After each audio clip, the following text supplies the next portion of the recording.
Japan is known as a perverted country with hentai manga, adult videos, and many kinds of sex culture. Words like hentai, bukkake, yayoi, and ahegao have become English words. Of course, this is partly because Japanese adult videos use blur censorship. Because of that, Japanese people developed a strong sexual imagination. But actually, from ancient times, Japanese people enjoyed free sex and free love. About 500 years ago, during the Sengoku period or Samurai War era, a Portuguese Jesuit named Freud came to Japan. He wrote about Japanese sexuality like this. In Europe, being a virgin is very important. In Japan, it is not a big issue. In Europe, prostitution is hidden. In Japan, it is open and done in certain places. In Europe, relationships between men and women are strict. In Japan, they are more free. At some point, I think he stopped preaching and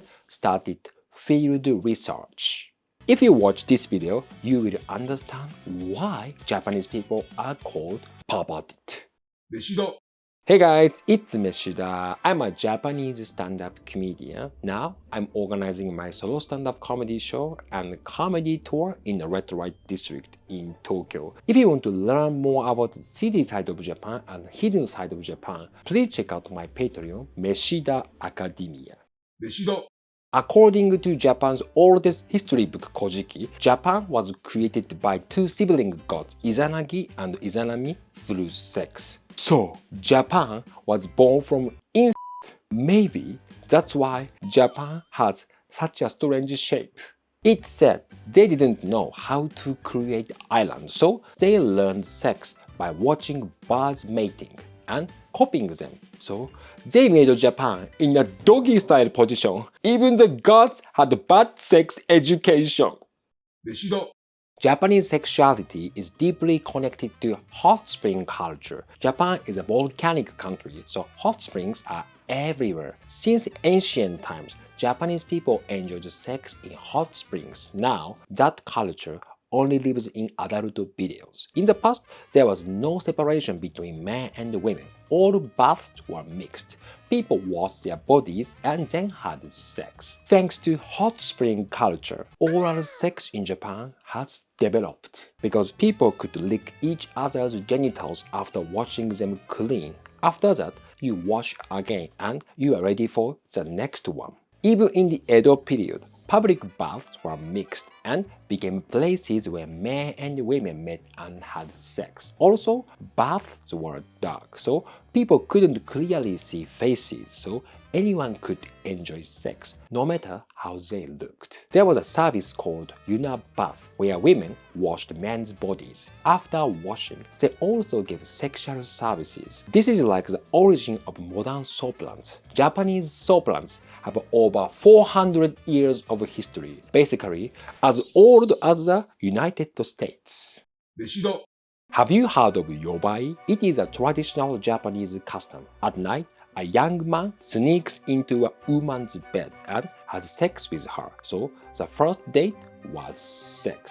There was no foreplay in many ways. Instead of talking, they connected their bodies first. If the compatibility was bad, the man would go to another woman. But here's the important part. If she didn't like him, she could just pretend to be asleep, and that technique has been passed down to Japanese wives even today. If it was good, he would visit her many times and eventually they became a married couple. Please do not try this today.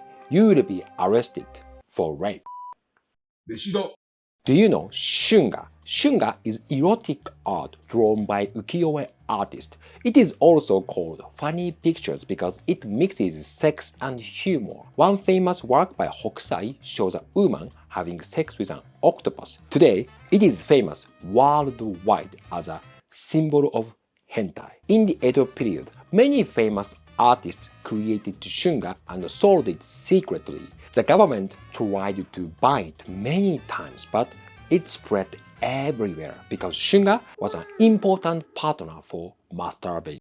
In Shunga, women's breasts were not emphasized much. Instead, the focus was on female genitals. Because Japan had a strong mixed bathing culture. Men were used to seeing breasts and didn't get excited by them. Many men had a fetish for genitals. Male genitals were also drawn very large. In the Edo period, dildos were popular among women. Women also used Shunga for masturbation, so maybe artists drew bigger genitals instead of realistic small ones to excite women. The oldest Shunga is said to be around 1,300 years old, found in Horyuji Temple. In the West, animated porn is called hentai, but Japanese hentai has 1,300 years of history. Surprisingly, Shunga was also used as sex education for young women. So, for over 400 years, Japan has had really bad sex education textbooks. They were probably disappointed when women saw real sizes. What the fuck? 飯だ In the 6th century, a religion came to Japan. It said sex is evil and promotes self-control. The religion was Buddhism. Japan used Buddhism to unify the country, so many temples were built. Temples were closed spaces and they became centers of sexual activity. Monks and nuns who shouldn't have sex had sex. Visitors also had sex because people stayed overnight together in temples. Temples were like the first love hotels. Even today, some of these traditions still continue in rural areas among teenagers. In Asia, monks cannot marry, but in Japan, they can. Some even had lovers. One Buddhist group in Japan even believed sex helps achieve enlightenment. I guess that's the fastest path to enlightenment. No meditation needed. That means a lot of old male politicians must be enlightened. Officially, sex with women was banned in temples. So, monks had sex with young male trainees 12 to 18 years old. This created a strong male love culture. Both Buddhism and Christianity had religious leaders who liked young boys. During the Sengoku period, or Japan's warring state period, male love became even stronger because women were not allowed on battlefields. Men loved men. People say samurai bonds were strong, not just top-down relationships, but also bottom-up. They were born through a 飯だ Prostitution is called the oldest job in the world. Japan also had many prostitutes and male sex workers. During the Sengoku period, a Portuguese man named Floyd came to Japan and wrote about prostitution in Japan. In Europe, prostitution is hidden. In Japan, it is open and organized. How did he know it was open and organized? Actually, prostitution became very popular in the Edo period. When the capital moved to Edo, many workers were men. So, the government created a licensed red light district called Yoshiwara. There were also many illegal areas where are legally accepted. The sex industry became huge. To compete, prostitutes improved their techniques. Men said their techniques were far beyond normal women. A German doctor, Siebold, wrote, "In Japan, prostitutes are part of society and not as despised as in Europe." Seems like he tried it himself. Many rich men bought prostitutes and made them wives or concubines. Enjoying prostitution was seen as stylish. Top prostitutes in Yoshiwara were admired by both men and women and became fashion icons. This tradition continues today with top adult video actresses.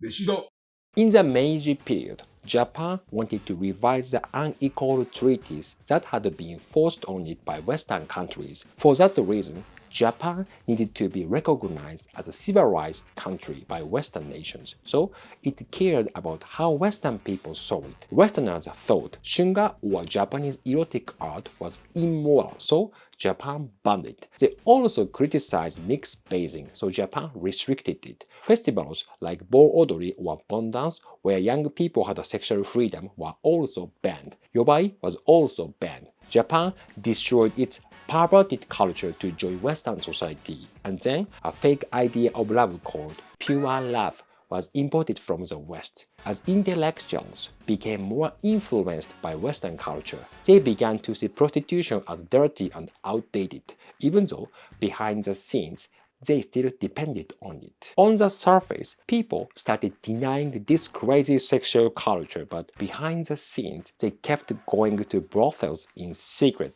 and the industry just kept growing. 飯だ Thank you very much for watching this video. Now I'm organizing my solo stand-up comedy show and comedy tour in the red light district. If you are interested in that, please check out the link below. If you want to learn more about the city side of Japan and hidden side of Japan, please check out my Patreon, Meshida Academia. I make special videos for Patreon members. So see you in Tokyo.